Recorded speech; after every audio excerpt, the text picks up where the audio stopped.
Hello everyone. We welcome you back to the second episode of the webinar series that has been inspired by the frequently asked question: how do we fly BVLOS? What are the regulations? In one form or the other, this question has popped up in almost every webinar that we've held so far. So here we are today, trying to demystify BVLOS drone operations and waivers particular to your operating region.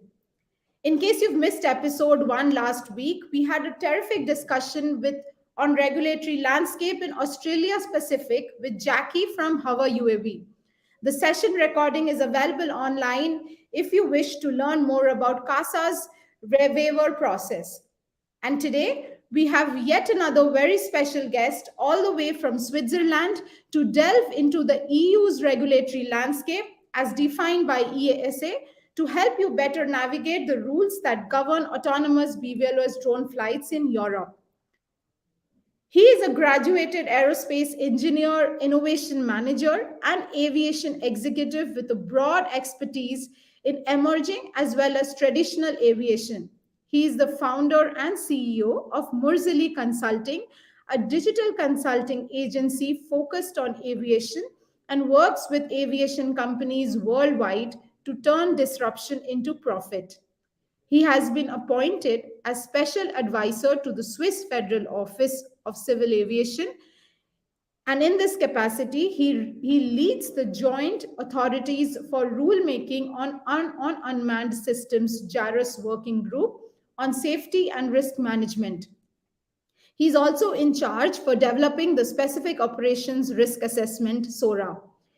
He was among the founding fathers of the Global UTM Association, and he was entrusted with the function of a treasurer. He was also a guest lecturer at the Zurich University of Applied Sciences, mentor of students at the Shiwa University in Chengdu, China, previously with the Swiss FOCA, Leonardo, and Pilatus aircraft. He has developed a striking ability to boost innovation in safety-critical environments and enjoys exploring the intersection of safety and disruptive technologies that can advance the human race forward. So please put your hands together to welcome Lorenzo Murzilli. Hello, Lorenzo. Welcome to the show. Hello. How are you? Thank you, Lorenzo. But before I hand over the dais to you, I would also like to welcome Achal, my colleague and Director of Business Development at FlightNow, to walk us through the various ways one can make pilotless BVLOS operations happen. And audience, please feel free to drop in your questions in the chat window of YouTube or LinkedIn, and I'll try to get them addressed from the experts at the end of the session. The session is also being recorded and will be made available online shortly. So without further ado, I'd like to pass it over to Lorenzo. Thank you very much. Thank you. And first of all, let me apologize for my voice. I am not normally solo, but today is I'm kind of sick, and so this is the way it is. I'll do my best to keep it running for the duration of the webinar. But bear with me in the meantime. And I have a challenging task here to introduce the European regulation to all of you and make it in a way that doesn't, kill everybody in terms of excitement. As you can imagine, regulatory discussions are never easy. However, there is no other way to do that than to kind of guide you through the basics and maybe a very simple deep dives on a couple of articles that are of a particular interest. And I will leave some time towards the end for questions, if any, so that we can interact a little bit. I'll see the questions popping up here in the chat, or you can ask me them, and so I'm ready to answer towards the end of the presentation. So let's start without further ado with some very high-level context here in terms of Europe. How does it work, and how are drones regulated in Europe? So at the highest possible level, the European context starts with what is so-called the basic regulation, which is the 2018 1139. And this regulation basically has as a primary objective the establishment and maintaining of high aviation safety level. It covers all domains of civil aviation, therefore including drones after its recent update. And it actually establishes the European Union Aviation Safety Agency, EASA, which is regulating on drone in Europe. Now, important for those of you that are not European, sometimes the European system might be confusing because there are several players and different actors. So when it comes to rulemaking, what is important to understand is that the European Commission adopts the binding regulation based on a proposal from EASA, with a process that involves the Council, the Parliament, and all the member states. So only the European Commission can adopt binding regulation. But EASA is tasked to propose them to the European Commission. EASA itself can adopt non-binding requirements like AMC, guidance material, and they do that with consultation with the entire aviation community through what is called MPA, Notice of Proposed Amendment, or use of consultative bodies. So here are the roles, once again, for everybody to really understand. So Commission adopts the regulation based on an EASA opinion. The member states in Europe are responsible for issuing of organization and people under their jurisdiction. In particular, they're responsible for licensing, operator certificate, training organization, production organization, and so on. EASA is responsible for design of aircraft and therefore also of drones, and to issue opinions and non-binding requirements. These approvals are typically recognized in all member states, and these responsibilities can be reallocated. So it is important to understand these different levels, mainly because for drones, and when you say, how do I fly BVLOS, you will be faced with those levels. You will definitely need an approval from a member state, an operational approval, and we will talk about this in the coming slides. But if your design has to be verified, this design verification has been done by EASA. And therefore, depending again on the level which you are, you might have to deal both with the member states and with EASA in different time frames. So let's have a look at the regulation itself. In drones regulation in Europe, there are 4 main regulations that you need to be aware of. And they are the basic regulation, which I just described. The numbering are there. I'm not going to repeat all of them, only the key one. Then there are the technical requirements for drones and third country operator, which is so-called 945 regulation. Then there is the drone operations regulation, 947. And then there is the Usespace regulation, the 664, with some complemented regulation. Now you would wonder, why 2 regulation, why 945 and 947? It's basically a political agreement on who is responsible for what. And this agreement resulted in 2 regulations, one being delegated, one being implemented. It's not so critical for you. It's just that it's not that the people in Europe are crazy. It's more that there are political compromises sometimes to be made. And in this case, it resulted in two different regulations, although both address drones in different ways. Let's go a little bit deeper on regulation 1139, which is the basic regulation. And how does this affect drones? So the basic regulation establishes what is so-called essential requirements. These are hard law requirements that cannot be waived in any way, shape, or form.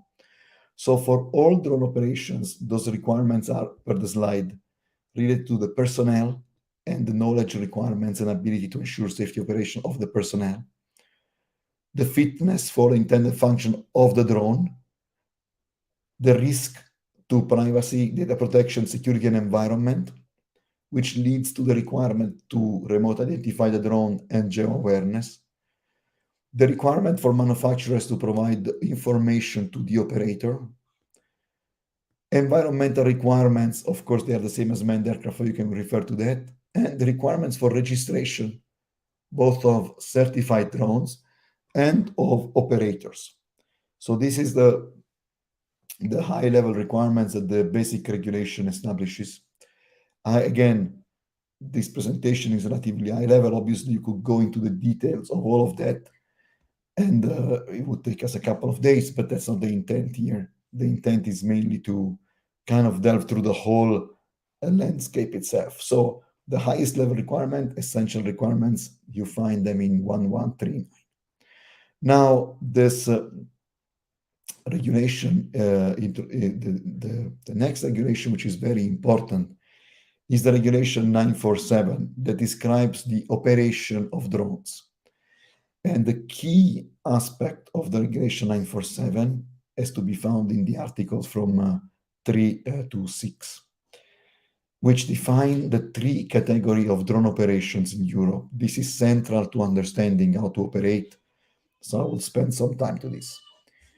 So the first category being the open category, or what is, colloquially called low risk. It's a category for which there is no real interaction between the operator and the aviation authorities. There are some limitations to it, which I will describe more in detail later, and it is further subdivided in three subcategories. But generally speaking, if your operation and the drone you are utilizing falls under the open category, you can pretty much operate without having too many interactions with the aviation authority, provided that you have certain conditions met that will be discussed later. If, however, your operation does not fit the open category because you exceed some of the limitations, you will be in the specific category.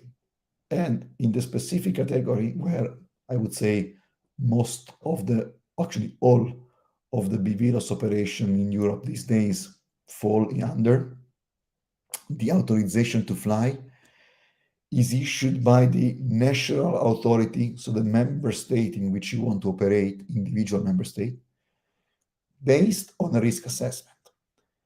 The risk assessment that you need to perform is described in an AMC to Regulation 947, and it is the SORA methodology developed by the JAROS team that I led, or recently I left, so used to lead, that has been adopted by EASA as an AMC to the Regulation 947. There are various options on how to do this risk assessment, and I will touch base on them later on. But the important element here is that you need an authorization from the member state. However, this authorization is issued once by the member state for the entire operation. So you are not faced with a pilot license, a drone certification, an operator license, a maintenance license. This is the word of the certified category, which is pretty much the same as traditional aviation, which is reserved for operations of high risk, typically air taxi, international IFR, and things like that. Now, let's go quickly through the open category requirements, as we discussed before. This is what defines the open category, is in Article 4. So number one is that the UAS have to belong to one of the C classes described in Regulation 945 or be privately built. This is a technicality here in Europe. Drones operating in the open category needs to have a CE marking, like any other product here in Europe, from a photo camera to a microphone. So drones have to also have CE marking. They guarantee some sort of a very minimum basic level of technical soundness of their development. So the drone has to belong to one of those classes. The drone itself has to have a maximum takeoff mass of less than 25 kilo, and the pilot needs to make sure that the drone is kept at safe distance from people, and that the drone is flown in visual line of sight at all times. Also, the altitude limitation is 120 meters, except when overflying an obstacle, in which case you can go higher. And no carry of dangerous goods is allowed. So as you can see, Article 4, Paragraph D pretty much prohibits BVLOS operations in the open category, and therefore relegates them in the specific category, unless again you're doing follow me mode, which is kind of a hybrid mode here. So what is key here is that provided that you are within those limits, you belong to the open category, you don't need an approval.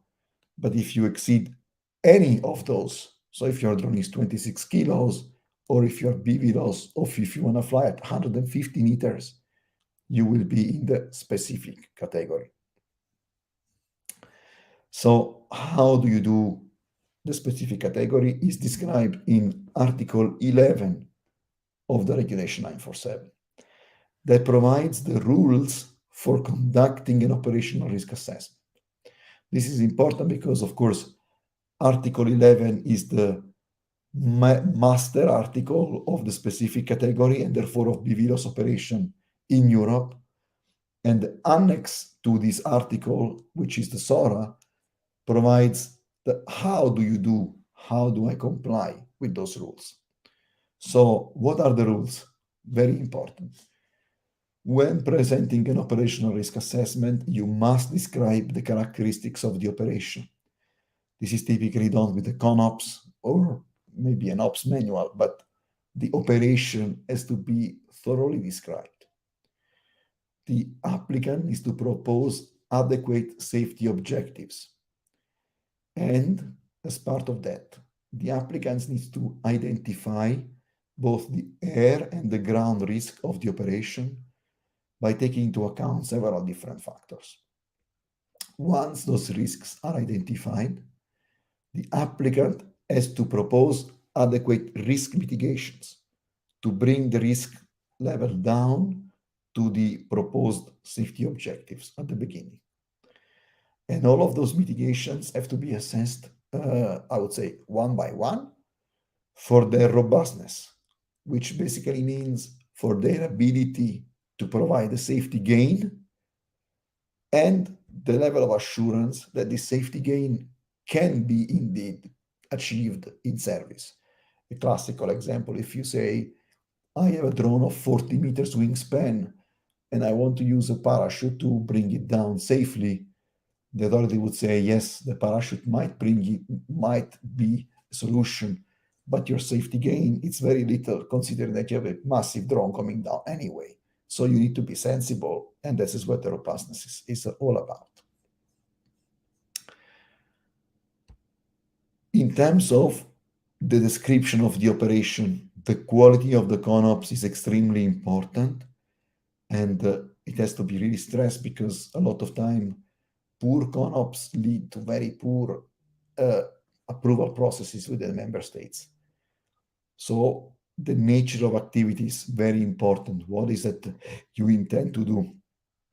Your operational environment, takeoff points, landing points, how is the drone flown between those two, remotely with pilots on site, etc. The complexity of the operation. Are you talking about a single drone flying a single route? Or are you talking about multiple drones flying multiple routes at the same time? The technical features of the UAS, very important to describe the machine itself, both from hardware, software standpoint, as well as ground station. And of course, the competence of the personnel that is involved in the operation. The Article 11 specifically mentions that you need to propose a target level of safety which is equivalent to the level of safety in manned aviation in view of the characteristics of this operation, which basically means if you follow the SORA, you are fine because the SORA has implied safety targets with it that have been accepted. But if you decide not to follow the SORA, then you need to come up with safety targets that are realistic and acceptable. When it comes to identification of risks, the risks that have to be identified are two. The unmitigated ground risk of operation that takes into account population density, the fact that you're flying VLOS or BVLOS, assembly of people and dimensions of the drones. So you need to identify, what kind of risk do you pose to the people on the ground from your operation, as well as the unmitigated air risk of the operation, taking into account the airspace volume, the contingency airspace, the class of airspace in which you want to fly into, and potentially, the possibility that you exit the airspace because of a defect of your drone. And once you have identified those risks, you need to identify the mitigation measures that have to be in place to meet the level of safety. They are described in Article 11. Of course, they are also taken out of the SORA. So containment measures on the ground, the strategic operational limitations, the capability to cope with adverse weather conditions, organizational factors, competency and expertise of personnel, the risk of human error, as well as the design and performance of the UAS. Article 11 again continues here with asking the applicant to assess the robustness of those mitigations as I described before. And here, kind of an important point, the risk assessment methodology, when you perform it according to the AMC, will somehow bucket your operation into 6 possible levels, which are called SAIL level. And the easiest way to explain this, although it's not technically really perfect, is that the lower 2 SAILs are typically of lower risk. The higher 2 SAILs are considered higher risks, and the middle one, SAIL 3 and 4, are considered medium risk. Now, when it comes to proving the technical soundness of the UAS, depending on the SAIL in which your operation has been classified, there are different requirements. So for SAIL 1 and 2 operation, a declaration of compliance to the safety objectives of the SORA is enough. Therefore, you do not need to deal with anybody else than the national authority that is approving your operation if you are in SAIL 1 and SAIL 2, also to prove the technical soundness of the UAS. However, when the SAIL goes higher, so 3, 4, and 5, and 6, this changes. For SAIL 3 and 4, the national authority under which you are asking the approval have the option to request a design verification by EASA. And if the member state chooses this option, you have no other way than to go to EASA, apply for a design verification at the appropriate SAIL level, and only when you have received it, you can come back to the member state under which you're asking SORA approval to continue the approval process. Now in Europe, what is becoming more and more the norm, although it's an unwritten norm, is for SAIL 3, many member states do not require the design verification, while for SAIL 4, pretty much all the member states require design verification. Therefore, you already know, if I'm doing an operation, let's say, to simplify here, If I'm doing a BVLOS operation in SAIL 2, I will only deal with the member state. If I'm doing it in SAIL 3, I will most likely only deal with the member state. If I'm doing it in SAIL 4, I will deal both with EASA for the design of the drone and the member state for the rest. If your SAIL ends up being 5 or higher, or 6, you will be required to have a type certificate issued by EASA. And that's kind of another dimension of complexity. So, in summary, the Article 11 requires the establishment of a risk assessment using the SORA methodology. However, there is a simplification of this, which has to do with the fact that many operations might be repetitive and might be somehow always the same throughout multiple member states. So having recognized that, both the JARUS group in charge of the SORA and the EASA decided to develop 2 or actually 3 simplification mechanisms that are important. One is the so-called predefined risk assessment, which is nothing else than a SORA pre-made by JARUS and accepted by EASA, so that the operator doesn't have to do it by itself. It does not mean that you can skip the process. It only means that for the operation under that PDRA, predefined risk assessment, you can choose to follow the PDRA template when approaching the member states for the approval, and therefore have a simplified life, because a lot of decision has been already taken by the JARUS group. The other option for the low risk operation is that of a declaration under standard scenario. So there are scenarios which are standardized, low risk, and if you choose to follow the template of that standard scenario, you can simply declare compliance, and there will be no need for you to go and show compliance. Obviously, you need to strictly adhere to the standard scenario, and you cannot deviate. The last simplification option is that of a Look Light Unmanned Operator Certificate that is issued to operators that have proven their ability to safely conduct operations, and that, depending on the privileges, might allow you to self-approve your operations without having to go to the member state all the time. This is a little bit more of an advanced concept, but the idea is, if you are an operator with a lot of experience, you can ask this privilege, and the member state and the EASA can give you this privilege so that you can self-approve operations that are under your mandate. I will quickly now go through the standard scenarios that are currently available. You will see them here: STS-01 and STS-02. Now, STS-01 is a VLOS scenario, so I wouldn't spend too much time there. But speaking about VVLOS, STS-02 is a BVLOS scenario.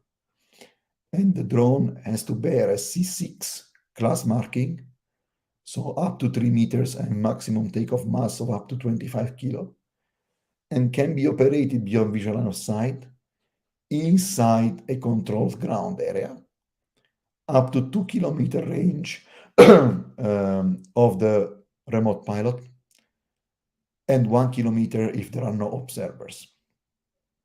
So this standard scenario is available. Of course, the challenge is that C6 class mark drones are still not available, and therefore this cannot really be used yet in full, but they will become available soon, and at that point they can be used to get approval. The predefined risk assessments, they are being more and more developed.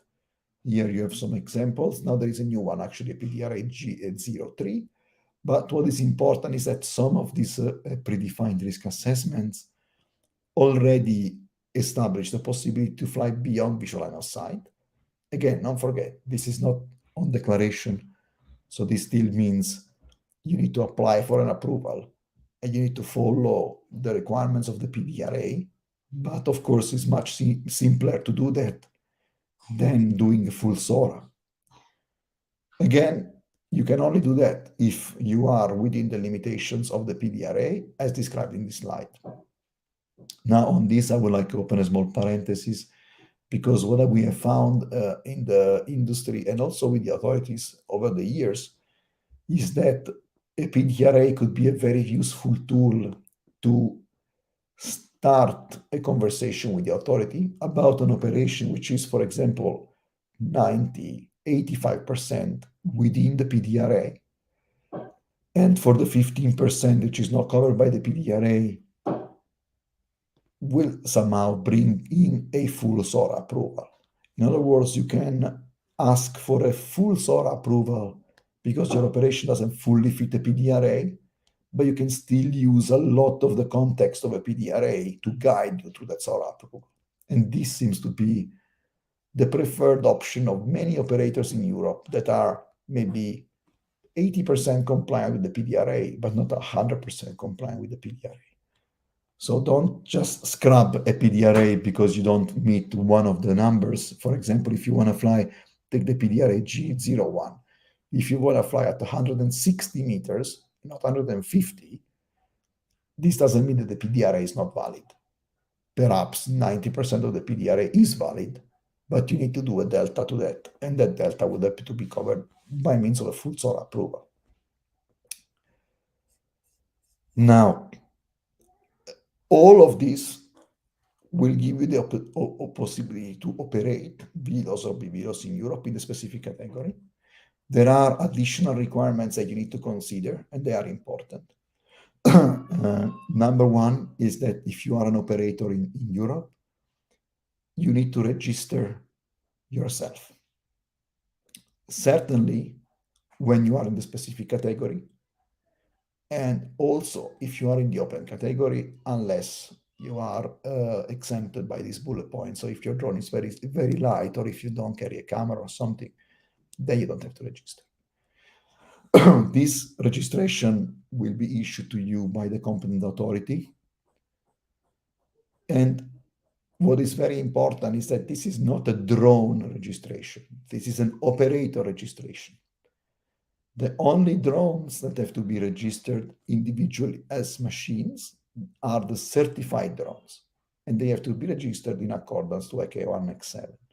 So what is important is that different member states have, of course, established a registry, and when you register in this member state, you will receive a unique digital registration number. Now, the registries of the different member states are or are supposed to be interoperable, which means that you only need to register once in the member state of residence of yourself or of your legal entity, and then this registration is somehow valid throughout Europe, and therefore you don't have to register again. What is also important here too, another requirement which is important, is that operationally, the member states may define geographical zones of which you need to be very well aware of, Article 15. And these zones can be of two types. One is to restrict or prevent access to drones. Okay, that's pretty obvious. The other one, however, is to exempt drones based on a risk assessment from one or more open category requirements. For example, for test purposes. So a member state can create a test area that allow you to fly, I don't know, up to 1 kilometer in BVLOS and still allow you to be classified as open category because these requirements of the open category has been exempted. Clearly, this is important when you want to operate. If you want to do proof of concept, for example, it's very important to be aware of the existence of these zones, and they have to be presented by the member states in a common, unique digital format.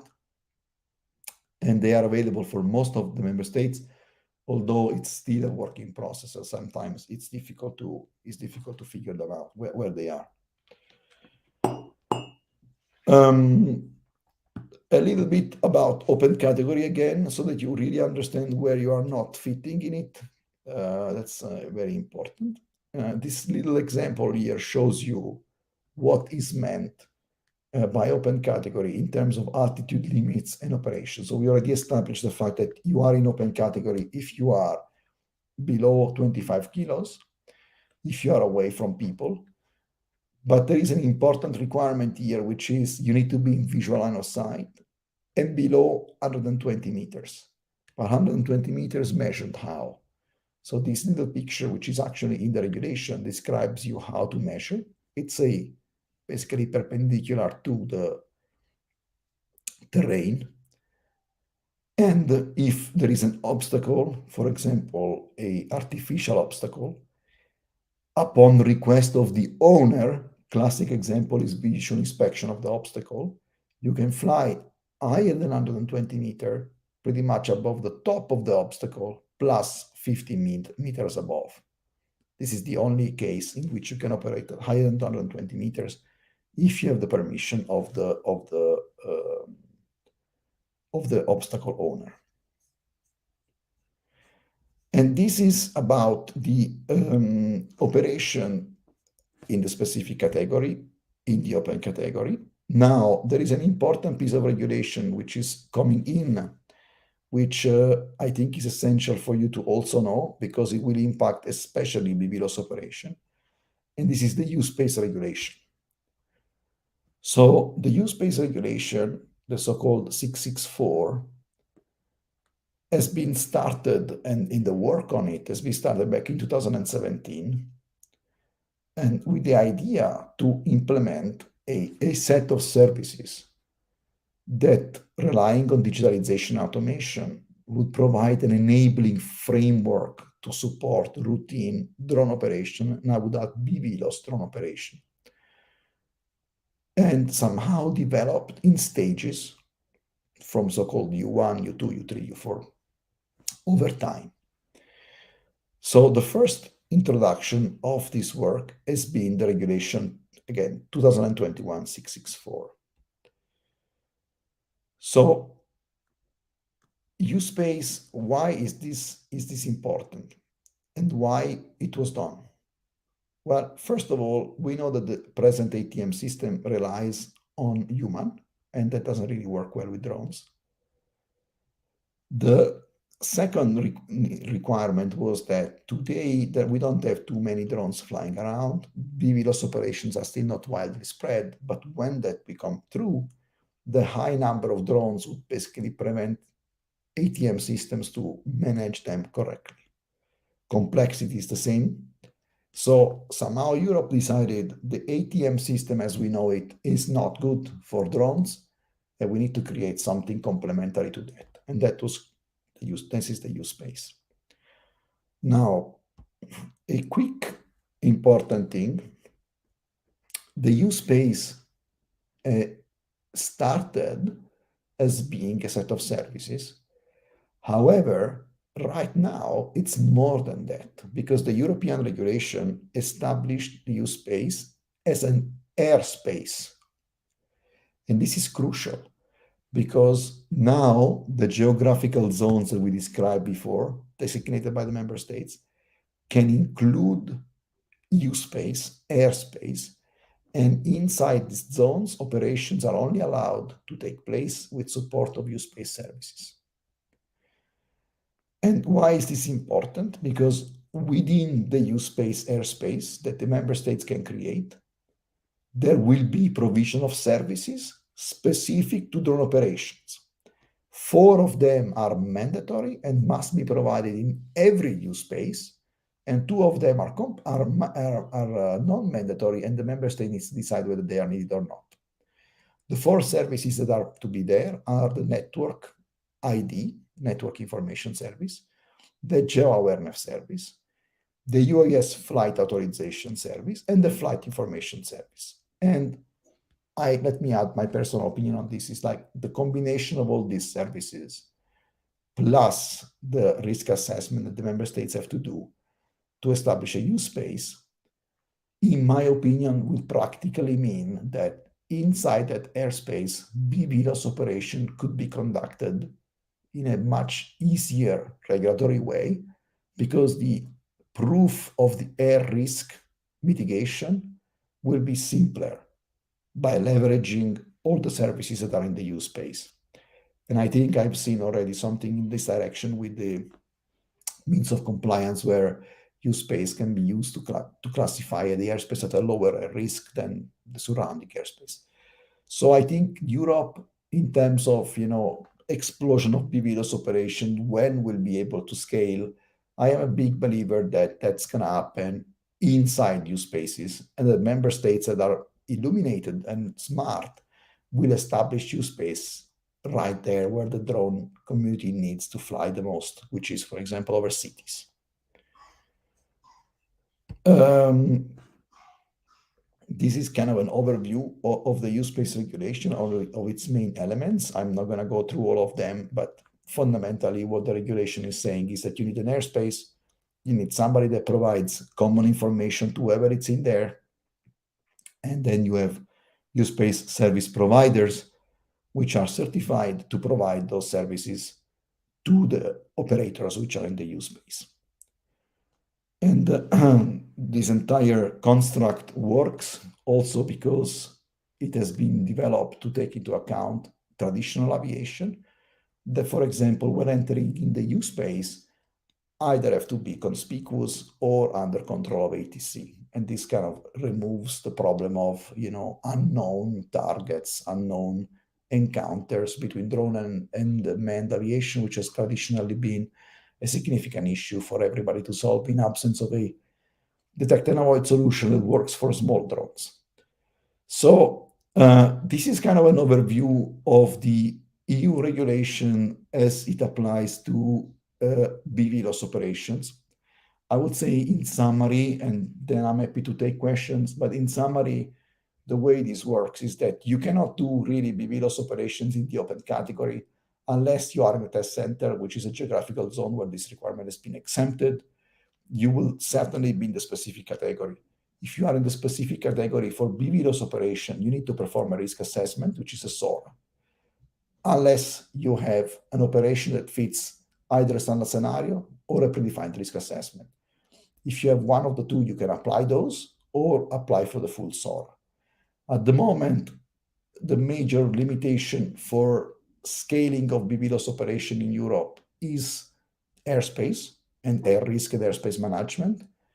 And the use space regulation and the work which will come in the coming years on that will somehow help to simplify the process of managing and assessing the air risks. And I think when that will happen, we will be in a position to see BVLOS operation at scale in Europe. That's kind of like the state of the situation right now. And I hope that we still have a good 15 minutes for questions or interactions. So Besari, back to you, and I'm here to answer any question.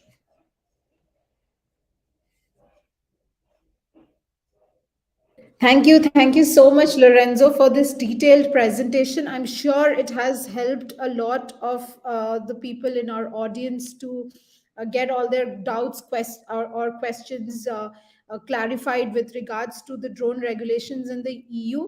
I think highlighting one key takeaway that you mentioned would be the importance of the quality of ConOps and defining the entire process of the operation, and also the importance of how the predefined risks and how to mitigate them. And so thank you once again for sharing these insights. Before we start with the questions, think Achal would like to share a few a little methodology of how technically one can conduct BVLOS flights, the two methods. So I would like to invite Achal back upon stage to talk a little bit about FlightNow and how it's enabling BVLOS operations. Great. Thank you so much, Bashari. Thank you, Lorenzo, for that insightful session. Really informative.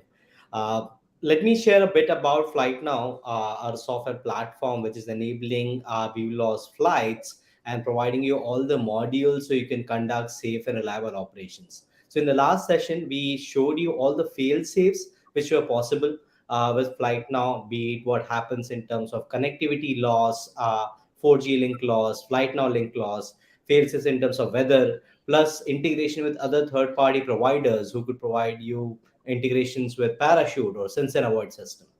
Today, we wish to cover specifically two methods of how people are deploying the drone in the box systems and connecting them through the internet for BVLOS operations. So, Bashir, if you can go to the next slide, we're going to talk about Symbol2 methods. So I'll be very quick about this, but it is really helpful to understand depending upon what use case you're operating in, as well as the region, location, the kind of permissions that you have.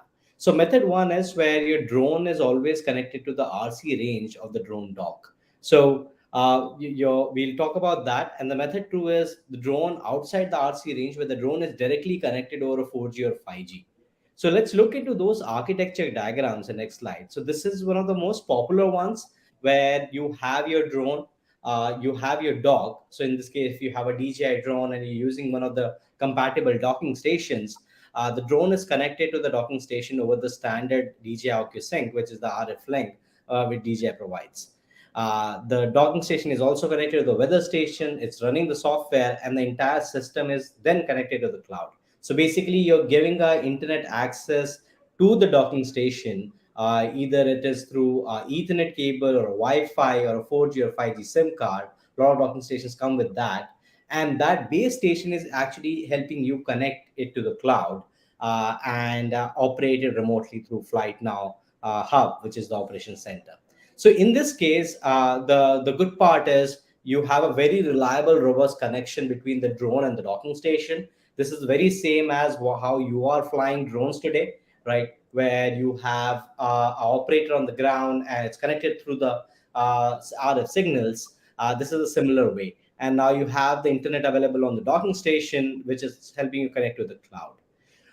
The cons of this kind of deployment is you can only fly, of course, till the range of the RF signals. So it could be like 1 mile, 2 mile. It could be depending upon where you're located in the world, where you could have a different kind of compliance for the frequencies, and that could limit your range. So for specific use cases, say if you're flying on your private property, construction site, mining, though that kind of a radius, say about a mile radius, would be enough for you to cover it. But what about the use cases where you're flying really, really far, where you're flying over a pipeline, or you're inspecting a highway, flying over a highway for traffic inspection or any kind of accident response? Similarly, like emergency response situations where you're acting to a fire response, where you need to fly from point A to point B, where it's just not defined, and you need to cover a large area. So in this case, a lot of our partners and users have also adopted the method two. In the next slide, we'll see the diagram. So the components remain the same, only the drone is now connected directly to 4G, 5G. So you have the similar connection available on the docking station, where the docking station is connected to the cloud. But now you have a drone which can take an onboard companion computer. So be it your DJI drone like an M300 or an Ardu Pilot, a PX4, you could have a companion computer with a 4G and 5G module, and you can use our FlightNow platform to even connect that drone to the cloud and manage it remotely. Now, this opens up really, really wide use cases where you need to really fly long, as I said, like over pipeline or something like roads, rails, all the linear inspection use cases or security use cases where it comes really handy. Even the future use cases, we are looking to do drone deliveries. All right, this is something where your drone could be connected to the cloud.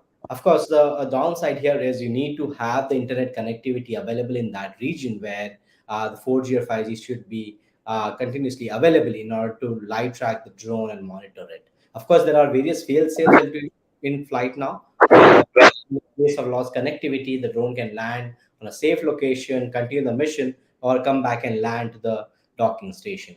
But this is the method two is the one which a lot of customers are now deploying with bigger drones where they are flying a long range BVLOS missions. So these are the two methods that I wanted to talk about today as we were discussing BVLOS as terms of regulations, but I wanted to give you a perspective from the architecture side, what kind of options are available depending upon the drone dog that you're choosing, plus the use case where you're operating. So yeah, that's it from my side. Now we can open Yes. up to the question Would and you? answers. We have a quick video from our partner. Great. So this is our partner based in Belgium. So we like to show a quick video where they are using Every year, FlightNow and their docking thousands of station people to get save injured lives. or lose their lives because of fires, flooding, and other emergency situations in Belgium. Due to the sheer number of calls, commanders are forced to make quick and bold decisions every day. Unfortunately, the information given to emergency services is often incomplete, leading to valuable time being wasted, time that could have saved lives. CityMesh strives to change that with our safety drones. Fast responding, always ready drones that arrive on the scene just minutes after a distress call comes in. With 4K and thermal imaging, enriched with AI insights, they provide real-time situational awareness, allowing commanders to quickly identify the best plan of action. Depending on the type of distress call, the drone closest to the location will automatically be activated by the dispatching system. At the CityMesh Drone Remote Operations Center, a certified drone pilot operates and monitors every flight remotely, minimizing the operational impact on emergency services. Each safety drone is connected to 5G, allowing for 360-degree video streaming, low latency remote control, and network prioritization in case of congestion. 5G introduces real-time mixed reality scenarios and responsible AI decision support, currently unavailable for emergency services. The safety drone has successfully been deployed at the city of Genk, Port of Antwerp, Bruges, Fluvia, and Brussels Airport. CityMesh plans to scale drones as a service and build a sustainable safety drone shield all over Belgium. Together with our partners, we will safeguard and facilitate the flights in a UTM platform. We propose a high-quality end-to-end solution with a unique feature set. The long-term positive effect and sustainability impact will be monitored and reported by our research partner. Our end goal? Saving lives through innovation. So full credits to City Mesh. They've been leveraging FlightNow as a technology, as you saw. We have a full case study available on our website. I'll be dropping a link in the chat box, which will be available soon. Uh, so thank you so much for City Mesh for helping us with that video. Yeah, so back to Lorenzo and Baishali. Let's open up for the questions, and thank you for listening to me. Yes. Hello again, audience. If you are in here, please drop in your questions for Lorenzo and Achal. Meanwhile, I think we've already started getting few questions, so I'm gonna take them. Lorenzo, there's a question around: is there any regulations, particularly for landing in densely populated areas, like for autonomous landing? Is there any such regulation that talks about this? It's always going to be the SORA itself. So if you are in a densely populated area, your ground risk will be higher, and this would mean your sale will be higher. So in Europe, again, there is no individual regulation for all the specific use cases. Everything is always part of the risk assessment. So it will depend how dense, where it is. But generally speaking, if you're operating in populated areas, your risk is typically going to end up being in sale 3 to 4. Right, right. I think we have a lot of questions around drone in a box operations as well. So, is there anything specified by the EU with regards to drone in a box regulations at this moment? There is nothing that specifically mentions drone in a box. However, if you have a look, for example, at PDRA JIT02, that's or even JIT03, those are typical PDRAs that are the drone in a box operators use. Thinking about, I don't know, security, for example, security inspection of facilities, things like that. They're classical drone in a box service solutions that can be approved with PDRA JIT02 and later with JIT03. Right. And because you mentioned PDRA, can you just maybe list a few key operational risks that people should, absolutely ensure before they begin BVLOS flights? Yes, so it's the two always present risk is people on the ground, air risk. Now, people on the ground is not so difficult, I would say, for most of the operations, maybe if you exclude delivery in cities, but it's a risk that is somehow easily to control. Air risk, however, is a different story. So I think the main challenge when you want to deploy a drone in a box solution if you even for the PDRAs, is always to consider the air risk. Are there airport in the vicinities? Am I aware of potential air obstacles in the area? Are there rescue operations that might be present there? Aerial work. So having a solid air risk case is typically crucial to those kind of operations, even if approved within a PDRA. Right, right. I think one last question that we can take is how long would a BVLOS waiver process take in the EU? Is there any specific timeline? It changes from state to state. The problem is some states have been a bit overwhelmed, so they have a relatively long lead time. But I would say it can take anywhere between 1 to 3 months, all the way to multiple years if you're looking at complex sail for operation, over cities. So for a PDRA, it normally shouldn't take more than 3 months, 3 to 6 months. But again, considering also this lead time, it also has to do a lot with how well you prepare your case. So if your Right. case is poorly written, it will take you forever. But if you follow the instructions that most of the member states have published on their website, or if you work with people like me and all others that can support that, it's obviously easier, right? So it's always a bit of a trade-off on complexity and time versus money you spend to prepare yourself correctly. Right. And Lorenzo, you've shared a lot of information today, and I'm sure a lot of people today in our audience would like to get your expertise. And as as you popularly say that you're the outsourced regulatory department. So how can people avail your services and get in touch with you for any queries with regards to BVLOS drone operations in EU? Yes, I mean, the classical method is send me an email, Lorenzo at murzilliconsulting.com, or just go to our website, murzilli.consulting.com, and from there you can reach us very easily. Yes, and we will drop in the links in the chat window for all of you to reach out to Lorenzo for any doubts or any questions that you have with regards to regulatory operations in EU. So I think we are almost up on time. Lorenzo, would you like to share some closing thoughts uh, for today? I mean, the main closing thought is that everything is a work in progress. I think in Europe we're learning now how to do the easiest operation. I think now the authorities are able to approve them and process them very good. But we are moving now towards the most advanced ones. That is what is interesting, I think, to everybody here. So it will still take, I guess, a couple of years to get those under, full control. But it's definitely time to try and to get into this wave. So very exciting times ahead. Right, especially with you sharing the importance of and how Usespace is going to come in and the regulations that are going to change in January 2023. So definitely, there's an exciting future ahead. Achal, do you have any closing thoughts for today? I would agree with that. Exciting times ahead. I would like to just thank Lorenzo for taking up the session, even if like you are not feeling well in health wise. But thank you so much. That was really insightful. Thank So you. Thank you for the invite. yeah. And I would like to thank everybody joining us today. The recording will be available on our channel, social media handles on LinkedIn and YouTube. So feel free to watch it again and have more questions answered in the comments, either on LinkedIn, YouTube. We'll be happy to take those over there.